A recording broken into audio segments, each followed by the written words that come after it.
Hey everyone, Alisha here, and I'm bringing you a disclaimer of sorts before we get into today's episode. Speaking on behalf of the show, we want to make our stance very clear. We are 100% supportive of, involved in, and believe in the Black Lives Matter movement, period. We want a fair and equal world and justice system for all. We support the reallocation of police funding to create safer spaces for our communities. On our last episode, Emily and I had a casual conversation about the Black Lives Matter movement as it was really building up at the time of recording. We were prepared for the backlash and bad reviews, but thought it would be from the racists. We've been shocked to see how many people felt that we are not with Black Lives Matter because we have a certain opinion towards police. So I'm asking something of you. I have been anxious about this episode for weeks. Why? Because I know I'm going to make mistakes. I know I'm going to say something wrong or that things might get perceived differently than what I want. I don't care about the reviews, but I do care about learning. So if there is something you feel I say that is inaccurate or goes against the message, please email me. It's not your job to educate me, but conversations surrounding different opinions or concerns is how we can all learn, grow, and do better. I'm a white woman that grew up in the suburbs of Portland. I have only had these experiences through videos and stories, so I know I'm going to mess up and I'm going to make mistakes. But I want to learn and I want to do the best I can with my white privilege to help and support the movement. So please reach out to us at murderintherain@gmail.com. You can still leave your reviews. It's just not a place that allows for conversation. Thank you all. And here we go. I'm Emily Rowney. And I'm Alisha Holland. This is Bill Camp, the voice of Forensic Files 2 on HLN, and you're listening to Murder in the Rain. If you are anti-Black Lives Matter or you only came here for an escape and don't want to hear about it anymore, please hear me out. Yes, I am touching on that topic today, but I'm not presenting it to be political or in lieu of a regular case. I'm presenting it with facts and history, the same as any other case I present. You can still use it as your escape, or if you disagree, listen to the numbers and explanations. Maybe it will help you understand why people are in the streets and why people are angry. Willful ignorance doesn't make you right. There comes a time for every person to face the facts on a topic that upsets them and to learn and grow from that information. So just hold tight, okay? I have wanted to do a story on this topic for a while. But sadly, I felt the pressure of, that will only piss people off and get us bad reviews. I can't do that to the team. And I hate that I let fear and repercussions keep me from sharing stories of those that have been murdered, only because it was at the hand of a police officer instead of some mysterious maniac. I take responsibility for that, and I am sorry. I was part of the first high school class to have a focus when graduating, kind of like a practice major for when we all went off to college. I chose criminal justice. I went on a tour at Western Oregon University because they had a cadet program. I joined the Multnomah County Junior Sheriff's team. I was going to be a cop, then end up either in forensics or crime scene investigation or something law enforcement related. But then I quit the junior program because it was too militaristic for my liking. The closer I got to choosing that path, the more the militaristic side scared me. Granted, back then, the militaristic side was that I hated ironing my uniform, but still. My brother followed a similar path. He worked with the sheriff's office, worked in security, where he stood side by side with officers almost nightly. He then applied to become an officer with the Portland Police Department. He met all the qualifications and had a strong background in the field, and in addition to all of his law enforcement training, he had also worked in the mental health community. He's not a softie, but he's empathetic and a problem solver. He was not hired, and he was informed it was because he was not militaristic enough. My Grandpa Jack not only worked as a park ranger and sheriff, but in the 70s and 80s, he worked with the Southern Poverty Law Center to tour the country to lead anti-discrimination trainings to officers. When it comes to this show, we have worked with officers and used police records, recordings, and documents on every case. Yes, while we have from time to time maybe brought to light a misstep by police or questioned the validity of charges, overall we know we have officers and detectives to thank for protecting us from the monsters we talk about every episode. I say all that because today I will be talking to you about a famous case here in Portland, a case involving an officer shooting and killing an unarmed black man. And I say it to show that you can be supportive of some aspects of law enforcement or the people in your life that work in it, and that doesn't mean that you can't also support Black Lives Matter. They are not mutually exclusive. You may be saying to yourself, "Murder in the Rain, you're just a couple of white folks that tell us stories about true crime," which is correct.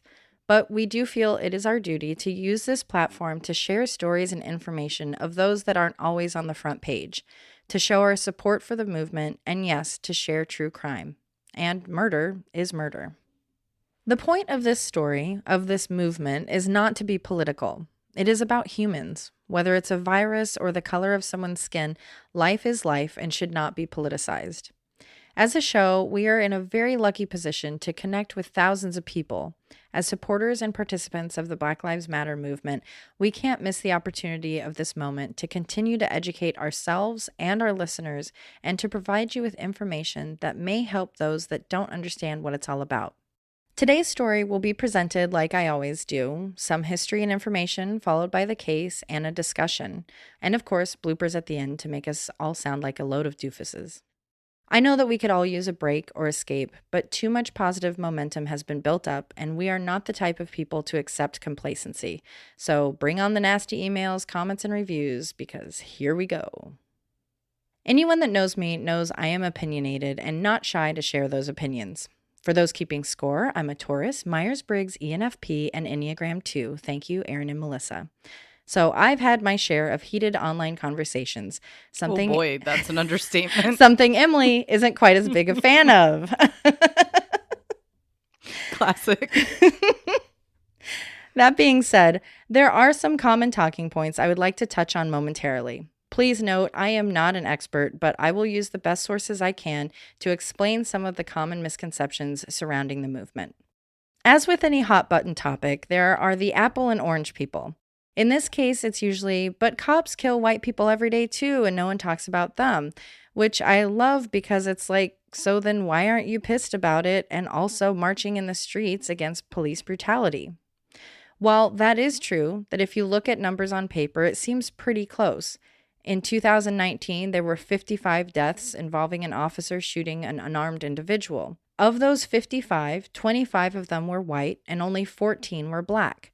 So why the issue of focusing on black lives when they are a lower number? It all comes down to math, something I am mostly inept at. When looking at the 55 deaths from last year, remember last year when we had friends and could go into the world? What a time. Anyway, from the 55, the 25 white people that died make up 45% of that number. Yet America's white population is just a hair over 60%. Not that there should be an exact correlation between citizens and deaths, but obviously that should be the higher number. Turning to the 14 black people that died, that's just over 25% of the deaths. Yet non-Hispanic black Americans make up only 12% of the population. That is where the issue comes in. It's not saying black lives are more important than white. The overall issue lies in one word: disproportionate. The portions of people that are black in this country, whether you look at prison numbers, arrest numbers, police brutality accusations, police brutality caught on film, or people killed by police, the number of black people is disproportionate to the population. But obviously, that number across the board should be 0.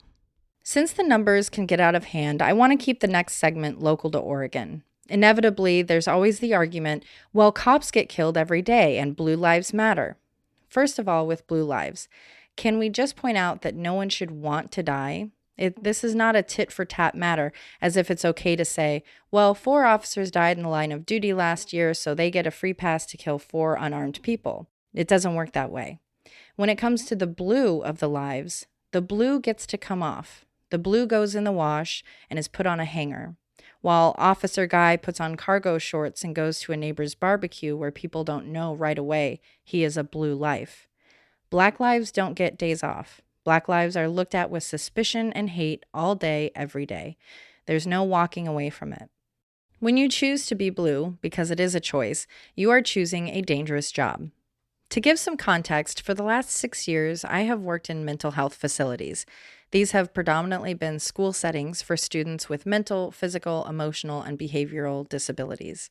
My job is not nearly as dangerous as being a cop, but it would be really insane of me to continue to choose to go to work every day, then come home and complain about being covered in shit, missing clumps of my hair, and covered in bruises from a desk being thrown at me. I choose to do it. I can walk away if my safety feels too at risk, and that's the name of the game when it comes to being a cop. Additionally, I have been in hundreds of restraints. I have had to hold teenage boys that were more than twice my size. You get a team, you make it work. Sometimes it doesn't go as planned, and you have to release and walk away or adjust so that the person being restrained is comfortable as possible, and number one, they are safe. The safety of the person being restrained pretty much comes before your own. I've been in a room by myself with a large student that suddenly attacked me. I couldn't get to a radio. I had to scream out for help and do a gnarly restraint that was out of protocol. I hated it, but it was the only way to protect myself, my other students, and him. No matter how scared I was, it never crossed my mind to put a knee on his neck or to kick or hit or punch him. Take away the laws, rules, expectations, and job security reasons as to why that wouldn't happen. It just doesn't cross your mind when you're trained correctly. But when you hire people that are out of the military or have alpha or aggressive personalities that allow those thoughts to cross their minds, you end up in the position we're in, where chokeholds, shooting a gun, kicking, punching, and other forms of violence are used without hesitation. For too many officers, compliance becomes priority over safety because egos take non-compliance as disrespect and they take it personally. My favorite phrase from work? Q-tip. Quit taking it personally. Now, as far as officer deaths, in the state of Oregon alone, since 1916, there have been 186 officer deaths in the line of duty. These range from blood clots to motorcycle accidents to 90 shooting deaths. Those include friendly fire and accidental firings. So they aren't all necessarily at the hands of perpetrators. They just happen to occur on duty. Meanwhile, in Portland, there have been 104 deaths of citizens in police custody since 2000. Those account for shootings, both armed and unarmed, people who were injured but died while in custody, and everything in between. Again, 186 deaths compared to 104. It seems pretty even and sounds like it's more dangerous to be a cop. But that's only if you look at the number of deaths alone. The 186 officer deaths, that was for the entire state of Oregon for the last 104 years, an average of 1.7 deaths a year.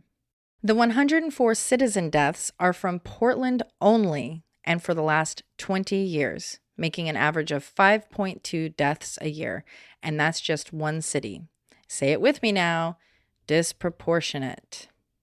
We've all heard the argument, well, if they had just, and it's usually followed with complied, followed directions, not struggled, not been a thug in the first place, they wouldn't have deserved what happened. First of all, please imagine being in the highest mode of crisis you've ever been. Maybe you have had a person of authority hold a gun on you, maybe you haven't. No matter the case, when your brain goes into crisis, the ability to think clearly or problem solve goes away. It scientifically does not work. Your cerebellum, aka lizard brain, takes control. So when your brain isn't working, you're scared for your life and being yelled multiple directions, sometimes from multiple people, it is a chemical struggle to break through the fight, flight, or freeze mode of your brain. Additionally, with the exception of a murderer running at an officer with a weapon or actively firing at them so they need to protect themselves, police are police. They are not a judge to decide if you are guilty, like the case of Kendra James, a woman whose boyfriend was driving when he got pulled over, and he was then arrested for having warrants. She got into the driver's seat and tried to drive away. An officer climbed in through the window, grabbed her arms and hair in an attempt to pull her out of the window, but he fell down. When he fell, he decided he was in danger, and he fired into the car. His shot hit Kendra and killed her. The officer pulled her out of the car, handcuffed her, and laid her on the ground without checking vitals or providing first aid. He then needed to go potty, so he left the scene. There was an investigation after all the officers involved had dinner together. And there are still questions about if she even tried to drive away. So you may be thinking to yourself, she was in the wrong. Well, maybe. But is that officer a jury? Was she found guilty in a court of law? No, he's a cop, not judge, jury, and executioner. And to anyone that thinks, well, they just should have, I challenge you to be in that position, scared for your safety, threatened by authority, and perhaps even drunk or stoned, and then behave perfectly. But as a white person, you'll never understand the inherent fear of police. And I think it was found that she had a warrant or something, but again, that's not the death penalty. You know, there was a black woman in Portland that was killed by police. I don't remember the year. And she had robbed a bank and she had a gun and they shot her. And on one hand, that one's a little bit more, gray because she did have a gun and was lifting it at the officers. But again, you don't know if just because she matched the description, did she actually do that? Rob that bank or whatever. Yeah. And that's not the decision for them to make. I think it's also more about the reaction and the lack of training. Mm-hmm. The whole terminology, trigger happy. Your body will react. Mm-hmm. And there have been many studies that show that without the proper training, years and years of training, people are likely to shoot if they have a gun in their hand. Yes. The worst video, one of the very worst I've ever seen in my life, it was a white guy at a hotel, I think in Vegas or something. He was super drunk. The hotel people had been to the room too many times to tell him to shut up, so they called the cops. And this, cartoon level looking military guy, muscles and all of this. And he gives direction after direction, changing what it is. Get on your knees, lay down, hands on your head, hands to your side. And he's drunk. Da-da-da. And he's drunk out of his mind. You can, from down the hall, you're like, this guy's out of his gourd. Like, there's no helping this guy. And he gets on the ground and the cop shoots him, multiple times with his automatic weapon, which had engraved on the handle, killer. Oh, boy. Because that's what he had on his weapon when he was in Afghanistan or whatever. It's like, that's who we're hiring. Very uncomfortable. So if my brain set is I'm trained to be in the military and the other person is my enemy and it's okay to kill them, and then you transfer that into the police and now the enemy is my civilian people of my own country, how do you change that mindset? Yeah, that's a good question. But to counter the argument of they should have followed directions, there's also a lot of people that, quote, behave correctly or do follow directions, and they still get killed. George Floyd comes to mind. You've probably seen the words defund the police, and while you support Black Lives Matter, you're unsure of what that is. What if you're in a car accident or someone breaks into your home? You would want to have the police available, and you would. The better way to word the message would be redistribute the funds used to militarize the police to support education, healthcare, and Black communities, but that's really hard to get on a sign. Portland alone has a budget of $250 million for its police department. Black Lives Matter is requesting that $50 million of that be reallocated to other services and that police are trained in different teams, per se. Back to my brother. He is a pro de-escalator. He has worked in the mental health community. He is patient. He's kind. He's a good listener. Now imagine he was put on the mental health task force. Instead of approaching with a gun and uncertainty, that task force could build relationships with the communities they serve and provide resources to help them through their mental health crisis. Deaths at the hands of police against people suffering from a mental health crisis is one of Portland's biggest and most frequent concerns and issues. The creation of different forces would be beneficial for police as well. They are asked to do too many things that aren't in everyone's wheelhouse. Imagine being asked to patrol a street to pull people over for speeding, then go to a house where a drunk couple is fighting, and domestic violence calls are the most dangerous for police to respond to. After dropping someone off that you've arrested and done paperwork on, there's a call for support because someone's on drugs and won't get out of the street, not to mention the constant trauma and crisis.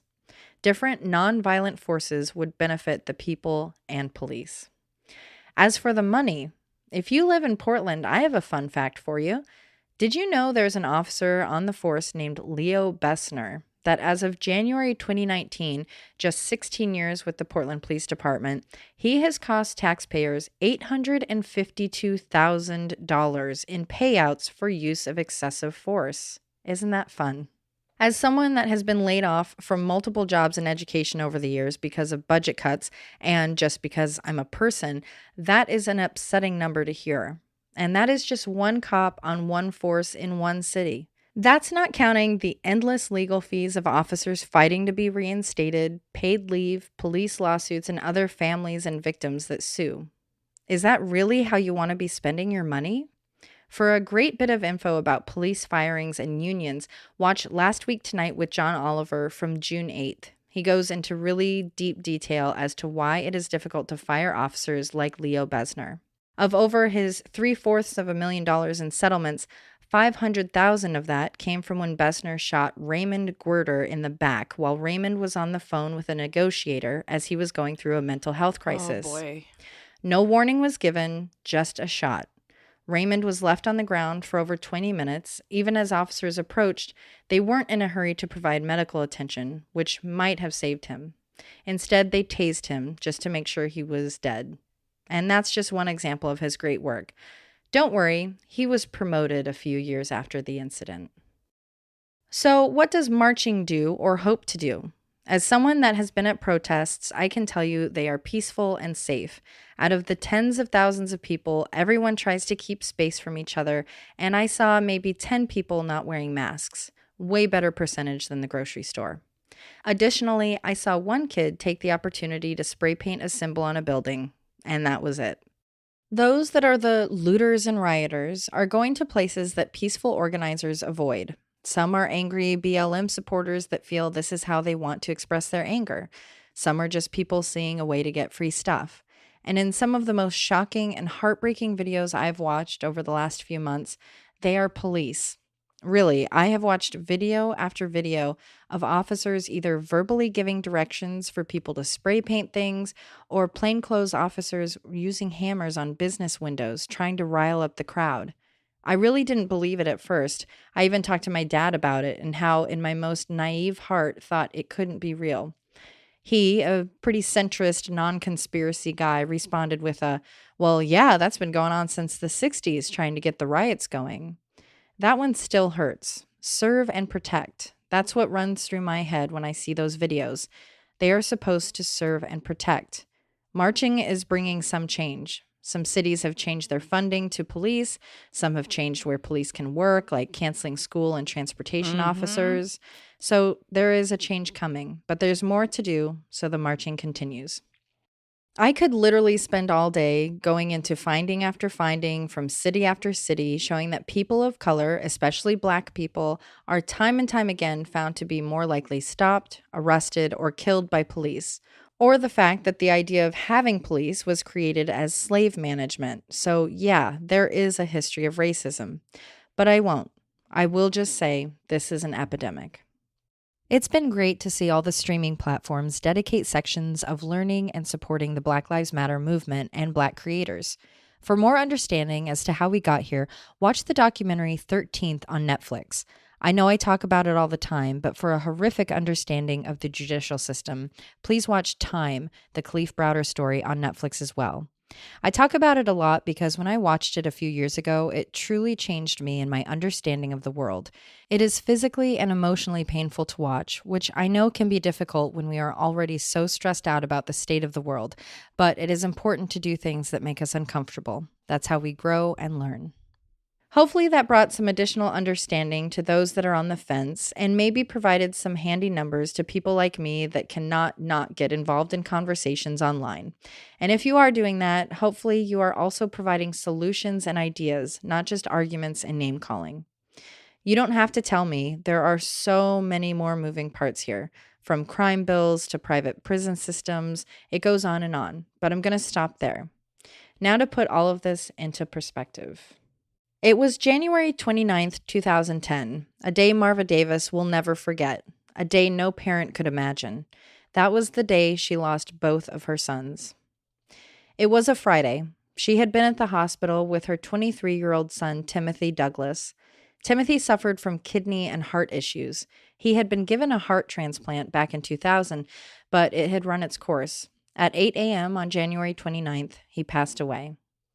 Timothy's brother, Aaron Campbell, was heartbroken. He had been at his little brother's side those last painful days, feeding him, caring for him, so it was no surprise that 25-year-old Aaron was completely despondent after he passed away. The last phone call Marva had with her son was him wailing that his life was no longer worth living without his brother. She pushed through her own pain to remind him that he needed to stay alive for the sake of his 4 children. A devastated Aaron went to his girlfriend Adriana Jones's house at the Sandy Terrace Apartments at 128th and Sandy. At 4:22 p.m., just 8 hours after his brother had died, a call was made to 911. Adriana's aunt, Sherry Stewart, had called requesting a welfare check. While she didn't immediately relay it in the call, she knew that the night before, knowing he would soon be losing his beloved brother, Aaron had held a gun to his head and pulled the trigger multiple times, but it wouldn't fire. Eventually, though, he did shoot a bullet into the air. She claims he also made statements about suicide by cop. For those that don't know, suicide by cop is when you decide you want to die, but by using behaviors such as pointing a gun at an officer or other methods, you force police to kill you. 8 minutes later, officers Ronald Frashour and Ryan Luton arrived and were able to meet up with Courtney Jones, Adriana's father, who was in the parking lot of her apartment complex. Soon after, Adriana came out of the apartment. She had received a text from her dad and was going out to talk to him, unaware that the police had arrived. Once talking to officers, she explained that her 3 children were inside, but she was not worried about Aaron hurting the children or himself, that he was, given all the circumstances, okay. She claimed to have seen him with a gun in the apartment at one point, but thought it was maybe in his pocket or a hallway closet. There was never anything expressed that would imply that Aaron was holding the children hostage or not willing to let them go. The police were able to reach Aaron on his cell, and they asked him to let the kids leave. Almost right away, the children came walking out of the apartment, unharmed and unsure of what was going on. Again, while talking to Aaron, police didn't give an order, but mentioned he could safely come out of the apartment, basically saying it would be easier to talk if he was outside. As he had done with the request to have the children leave, he didn't give any verbal acknowledgement of what they were requesting. That was where the first big miscommunication occurred. The team that had been talking with him on the phone were not relaying what they were asking of him to the team that was outside. So, as they presented the option of him coming outside, the officers waiting did not expect it. Catching them off guard, they were forced into immediate crisis mode. By this time, officers were aware that Aaron was distraught, that he was in despair over his brother's death, that he had held a gun to his head and pulled the trigger, and that he might have said something about wanting to be killed by the police. However, he had not made any direct threats to them by that time. Aaron got to the door and was given orders by the officers. He complied and put his hands on his head, interlocking his fingers. He walked backwards, keeping his hands up and interlocked. Wanting to detain him, orders for him to raise his hands straight up were given. He kept them on his head. Maybe he didn't hear, didn't understand, or didn't care, but that doesn't matter. His hands were up, just not straight up. So a batch of beanbag rounds were fired at his back. While their goal was to detain him, officers never gave the direction for him to go to his knees or even for him to remain still. Panicked and afraid, Aaron, still with his back to police, still having his hands up, made a run for the door of his apartment. Seeking compliance, the same officer fired another batch of beanbags. In that same moment, Officer Ronald Frashour raised his military-grade AK-47 and fired 1 round into Aaron's back. Aaron's motionless body collapsed to the ground. One arm couldn't be seen, so the canine was dispatched to bite him multiple times. There was no response. Officers used old methods, and while some wanted to approach to help, they stayed back and waited for the specialized team to arrive. Maybe they could help him. Just kidding. That special team arrived, and they handcuffed his corpse. Aaron died at the scene. There was, of course, an internal investigation. This found that the number one issue was communication. For example, at the time, there were 4 sergeants that covered the 63 square miles of the North Precinct where this occurred. At least one sergeant was supposed to go to the scene. Instead, they went to a cafe for a meeting with a lieutenant and captain and assumed officers on the scene would call for them if needed. Eventually, Sergeant Reyna did go there, about 40 minutes after the initial 911 call. Later, another sergeant arrived to provide additional support. One sergeant didn't go because he didn't have his jacket and tablet, so he'd have to go all the way back to the precinct, but he did also have personal commitments that night. The investigation found the most egregious error was on Sergeant Reyna, the first sergeant on the scene. She did not call for more support for such a serious incident. This led to miscommunications and confusion as to who was in charge. Then Sergeant Reyna requested an AR-15. That's when those other sergeants who were still listening in realized the situation was escalating. Two of them arrived and started to be briefed on the situation, as one of them would be taking charge of command. And the miscommunications continued. When the officer was calling Aaron to talk about coming out, that was never shared with anyone else on the scene. They didn't think sharing would be necessary since it was presented so casually. It was more of a, this would be a lot easier if you came out to talk to us. And before they could tell anyone, Aaron was out the door, causing the officers outside to be surprised. This was only 7 minutes after the supporting sergeants arrived, leaving no one sure of who was in command. The investigation found the use of beanbags was not consistent with training. There was compliance coming from Aaron. He was listening to the officer on the phone. He was walking out, and he had his hands on his head. Luton, the officer that fired the beanbags, was found to be out of training compliance. Those rounds are to be used when a person is being actively violent, not because you are in a power struggle as to whether or not someone's hands are high enough. In what was a big duh, the use of deadly force did not conform to policy either. When it comes to deadly force, Portland Police Department's policy is that members may use deadly physical force to protect themselves or others from what they reasonably believe to be an immediate threat of death or serious physical injury. A member may use deadly physical force to effect the capture or prevent the escape of a suspect where the member has probable cause to believe that the suspect poses a significant and immediate threat of death or serious physical injury to the member or others.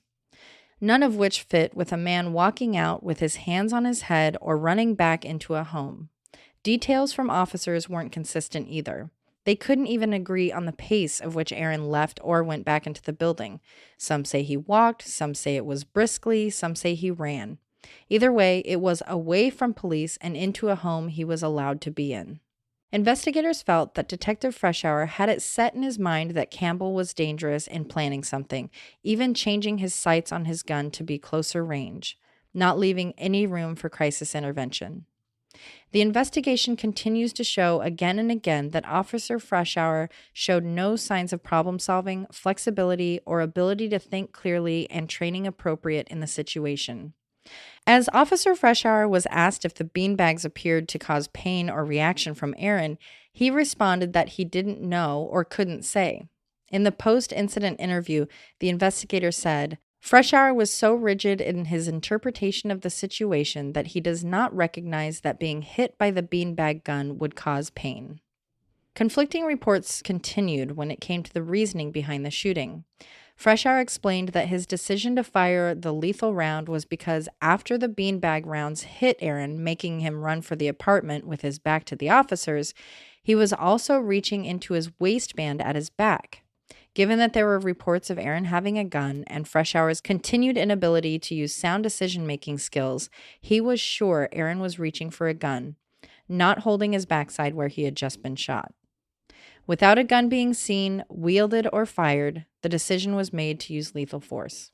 According to Frashour, he couldn't have been reaching back out of pain as the movements were, quote, too methodical and purposeful.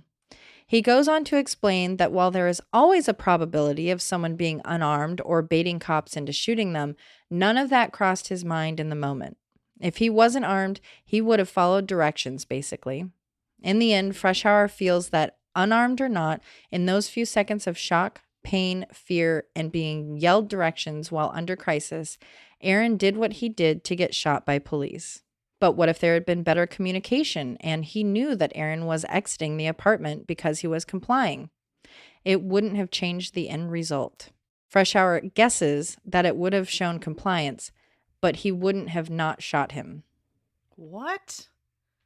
There is a 570-page report that you can read, but here's a snippet. This comes after the investigator asks at what point Frashour felt the need to use lethal force and if he could tell that Aaron was complying. Frashour: I would say the appearance. Up to the point of the yelling, I would say. I know I want to say it's hard. The outward appearance, absolutely, he was doing as directed. Yes, I don't think that was his mindset, but that's me. what I think and what I believe, or what I believe now. Yes, he appeared to be compliant. That was, for instance, I certainly, and it wouldn't have shot him when he walked out the door, because that's not against the law. That's not compliant. That's not aggressive physical resistance or anything. He came out and he backed up, but a point was reached when everything changed. So I hope I'm answering what you're actually asking, and if not, please ask again. Interviewer: No, I think you're giving the explanation as to when the event changed from Frashour. The event changed while I was alarmed at his determination of walk and at the speed of walk that in my mind didn't justify doing anything different to him. Over and over again, it is shown that Officer Frashour entered the scene with the mindset of, this man is a threat, and that put him in a defensive position. He didn't consider de-escalation per his training. He didn't consider Aaron's being unarmed. He didn't consider anything except Aaron was the enemy, and no matter what his mindset was, his actions were that of someone that was going to attack. Officer Frashour did not consider providing mental health services or allowing others to intervene. He was heightened, which can totally change the outcome of a dangerous situation like that. Basic intervention training is that you do not meet a situation at the same level it is being presented. If someone is yelling at you, you don't yell back. Yet here was Frashour, ready to yell back, waiting anxiously and perhaps even excitedly to yell back. All in all, the findings were, per the investigation, as set out in the Training Division Review, Officer Frashour clearly demonstrated an inability or unwillingness to change his mindset about his role, even though the situation appeared to be de-escalating, i.e., updates on communication with Campbell, text messages between Campbell and Quackenbush, that was the officer that was talking to Aaron on his cell phone, release of children, and ultimately that Campbell exited the apartment after communicating with the police. All of these actions occurred, and Officer Frashour did not de-escalate his own response or mindset. I cannot conclude that the facts and circumstances presented to and by Officer Frashour would lead a reasonable police officer to believe that Officer Frashour or any other person was facing an immediate threat of death or serious physical injury, or that probable cause extended to believe that a significant and immediate threat of death and or serious physical injury existed. Officer Frashour's actions were inconsistent with his training. Therefore, Officer Frashour's actions were outside of established performance expectations for his position, and his application of deadly physical force is outside of policy as defined in DIR 1010.10. Simply said, the issues with this call and the outcome were precipitated by a lack of communication and coordination of plans made to resolve the incident, as well as the lead sergeant becoming overwhelmed and exceeding capacity, while a secondary sergeant failed to insert himself to shoulder some of the responsibilities being carried by lead sergeant. Non-lethal options were available: K9, beanbags, tasers, communication, nonviolent intervention, but Frashour couldn't wait. He knew there was no option, armed or not, in which Aaron Campbell would walk away alive. A grand jury acquitted the officers involved. They found no wrongdoing in Aaron being shot, although they did write a 3-page letter where they did agree there were errors in police communication and policy implementation, but not in the firing of the deadly bullet. Marva Davis received $1.2 million in a civil suit. Officer Ronald Frashour was fired in November, 11 months after the killing of Aaron Campbell. Then in 2012, the police union and arbitrators claimed that he should be rehired. The city refused. In 2015, Mayor Hales lost his battle and was forced to rehire Officer Frashour. Are you kidding me? And as far as I can find, he is still on the force to this day.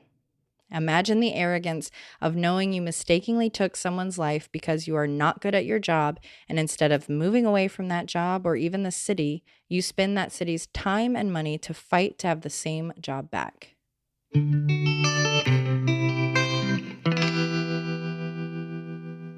Could you imagine? I mean, I would much rather have my money, instead of going to families that are victimized because I don't want them to exist, I would much rather that money go to education. So now we have smaller class sizes. Now we can focus on those kids that really need that extra help and support. Or maybe these kids that come in and have a rough home life, and we can really provide them with some access to resources. So now we're starting baby steps at the at the start of their lives. We're giving them the tools and education they need. Okay, now out of education, now we're helping our drug problem. Now we're minimizing the people on the street and we're helping them get clean, get healthy, get jobs, and have a life. I would much rather see that than to see military level SWAT gear on people, all because a contract came down out of Congress because someone's got a hand in some pocket somewhere and has some sort of lobbyist, whatever person saying, well, actually, you'd get a cut off of. I mean, that's all this comes down to is where's the money? Who benefits from it? That's all you have to look at it, because I think people get this fantasized idea. You know, we all grow up and the cops come to school and you get a sticker from them and they're your heroes. It's like, that's the safe person for white kids, at least, you know, it's Right. like, oh, that is an important yeah, for a note. white kid, it's, oh, that's the hero, that's the cool guy. And that's not the experience for Black children. And so it becomes ingrained in our culture as Americans, you know, firemen, policemen, ambulance, like they're the heroes and they can do no wrong. And you don't want to think about, well, what governor signed what bill to be able to get a cut, or what company Or said. the fact that we only now have a law saying that a woman who is in jail can't have consensual sex with a police officer. Right. These are things you don't think need to be said out loud or have a law about because they shouldn't happen. I think the point is everyone is human. Police officers aren't some magical being on a pedestal. They need training to do that job. And without proper training, we will continue to see this issue. Yeah. Without actual evaluations after someone has killed someone on duty, you know, okay, you went to a therapist twice and you... Right. Let's actually dig into that. Are they okay? And let's provide that for the entire force. I mean, really heavy clinical therapy, group therapy, individualized, like constant. It should be a constant thing that they have. Oh, well, on Thursday at 10 a.m. at work, that's where I want my money to go. You are in trauma and crisis. There's the suicide rate among police, the domestic violence rate among police, the gun violence among police. I mean, it is a tough job that causes a lot of trauma. It and is. Again, that's why, you know, I hate to see when it's, well, Black Lives Matter means I'm against the police. When they start chanting ACAB, all cops are bastards, I don't participate in that because I don't believe that. Right. I want to see a force where people are feeling like they're being that can't feel good. To be a cop, to think, even if you're a kid, like, I'm going to be a cop, and you grow up and suddenly it's, well, I have to go into these certain neighborhoods and I have to write this number of tickets and I have to arrest this number of people. Oh, a quota? Yeah. And I know that I'm doing damage to families and I know and it turns you into a sociopath. It has to, because you can't think about that stuff, because then it's like, wow, that's not what I signed up for. So I do hope to see these changes across the country to really reform the police and keep families together, keep people that don't need to be arrested from being arrested, and save lives. Get jails closed down. I don't want my money going to these private prisons anymore, and save lives of police and citizens. That's all it comes down to. These stories don't mean that all police involved in shootings are racists. It's that far too many of them, a disproportionate amount, do involve Black people.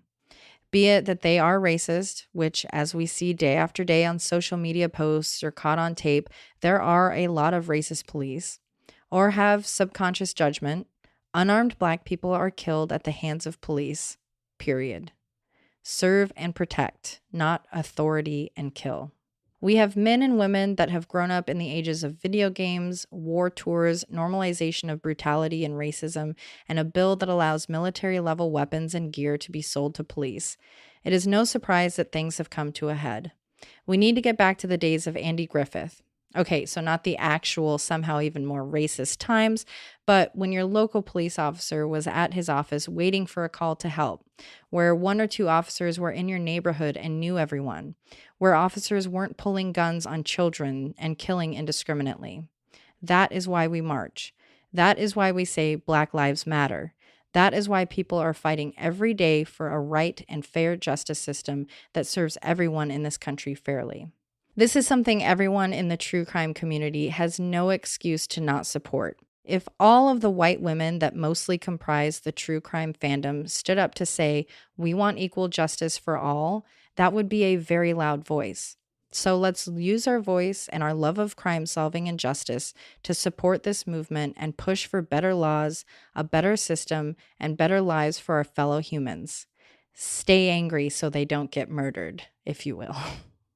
We will have links on our website for the 570-page complete investigation report, the 454-page grand jury report, and the list of people in Portland that have been killed by police.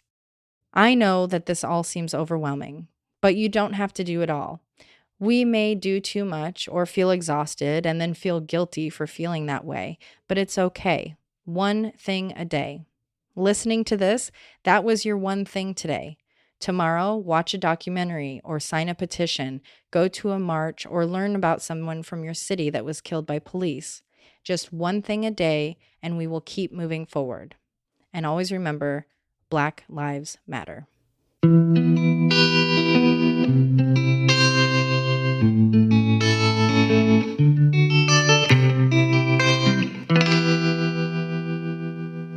And you can like overcome stuff and deal. And listen But- and compliment. Yeah. You're a great boyfriend to all of us. Apparently has a lot of friends. He has his own life. So that's a potential for us. Oh, yeah. And he does improv, which I know can be annoying, but icky for me, but whatever. Happy Father's Day to all the dads and daddies out there. Squeakly doodly. there's that better, everybody. I mean, the microphone is literally in the same spot as it was before, so I don't know how it's going to help. It was here, and now it's here. I joined the Multnomah County Junior Deputy.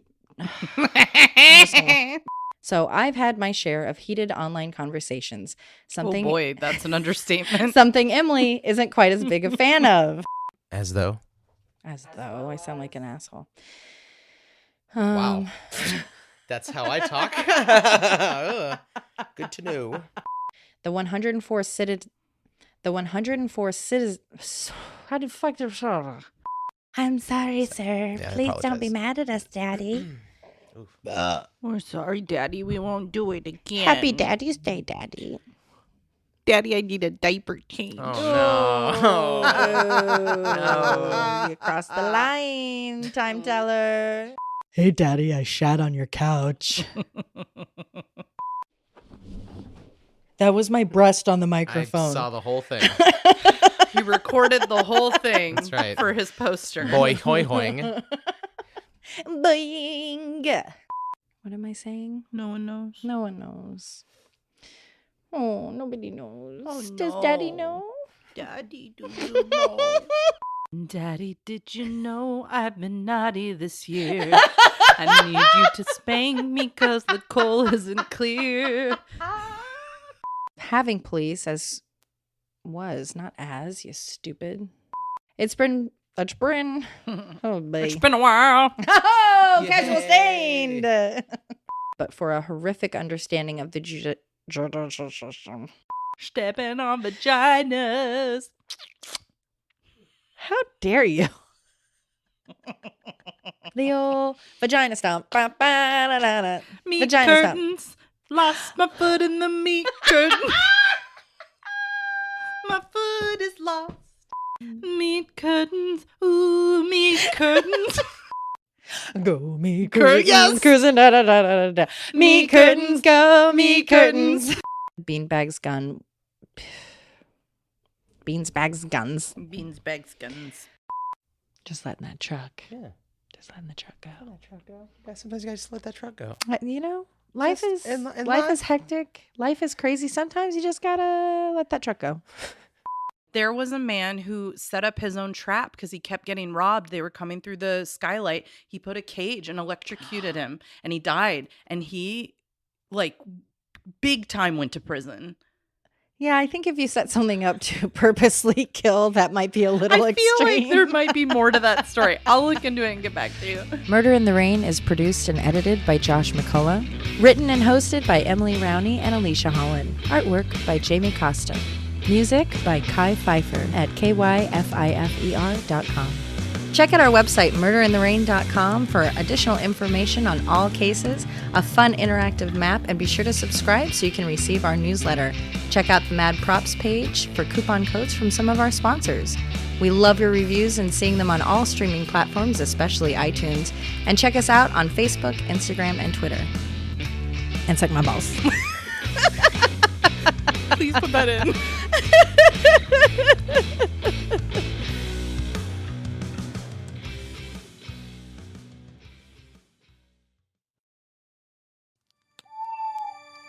Hi, I'm Carol. And I'm Holly, and we are the hosts of Fireside Phantoms. On our podcast, we will delight in telling you stories of the strange, twisted, dark, and foreboding. Creepy, crawly things slinking up your leg. Ghostly hands reaching out from beyond the grave. And we will ask hard-hitting questions like, can Slender Man fit into my skinny jeans? who is Wrinkles the Clown, and how can he make your child's next birthday party special? Why shouldn't we invite the black-eyed kids in? What really is going on at your creepy neighbor's house, and is it okay to peek inside? And many, many more. So join us and our forest friends as we gather around a warm and crackling campfire. This is Fireside Phantoms.